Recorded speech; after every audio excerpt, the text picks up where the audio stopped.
Hello, my name is Ryan Lubke. I'm a developer on the Oracle Coherence team, and today I'm going to demonstrate a new feature we've added to Coherence 12.2.14 called view caches.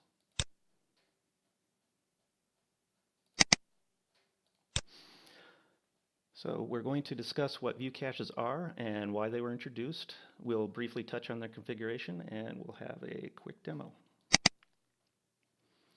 So why did we introduce view caches?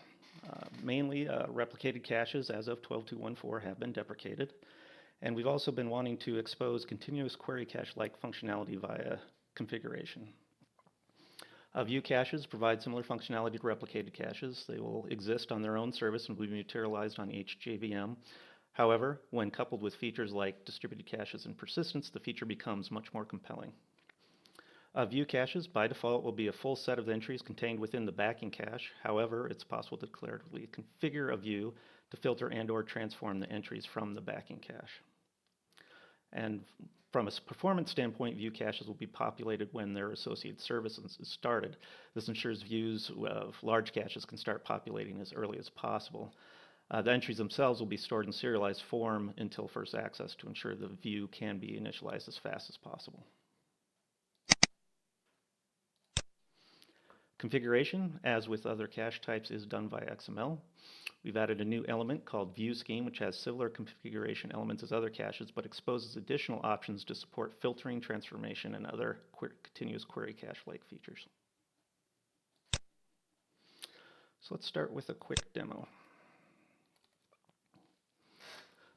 So here is the XSD that describes the configuration of a view. Scheme name, scheme ref, service name, back scheme, these are all pretty standard elements that you've probably seen before. However, view filter, transformer, read-only, reconnect interval, these are all the same options that are defined on continuous query cache, except now you can do so via declarative configuration. So for the storage-enabled nodes in our cluster, we just have a simple distributed scheme for all cache names. When these storage-enabled nodes are started, there's some initialization logic that will parse a JSON file and populate a cache with the elements from the periodic table.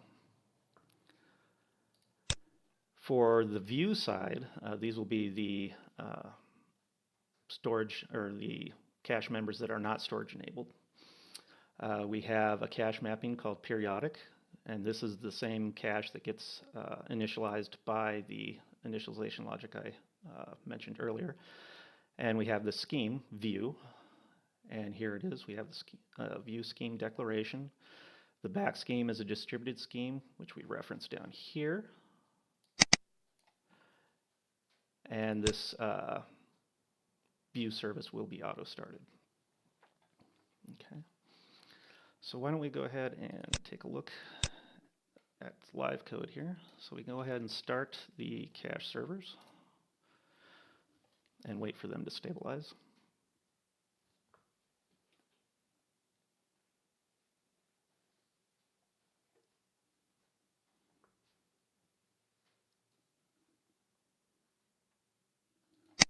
Okay. Now we can go ahead and start the console.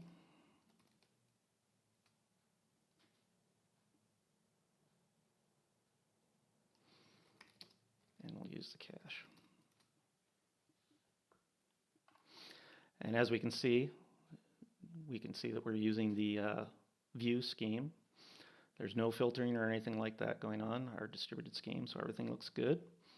And if we check the size, we have 119 elements, and we can see the various data that we have. So let's make some changes to configuration. What we're going to do is we're going to comment out this scheme and instead use this category view scheme.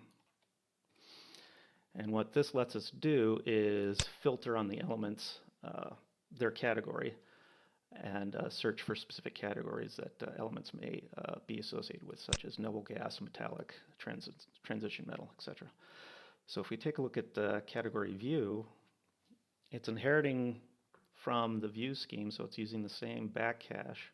However, we've added a view filter, and in this case it's just using a class factory to instantiate the filter. And we're passing in the parameter that was defined by the cache mapping, like noble gas, and so that'll be replaced right here. And so what should happen is when we access the view after restarting it, we should only have those elements that are considered noble gases. All right, so let's take a look.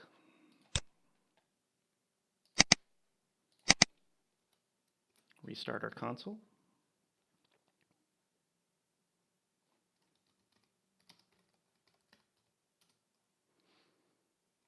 And if we take a look, indeed we only see the noble gases, and we can see that this is indeed a subset by double checking, and there we go. Thank you. I hope this demonstration was useful.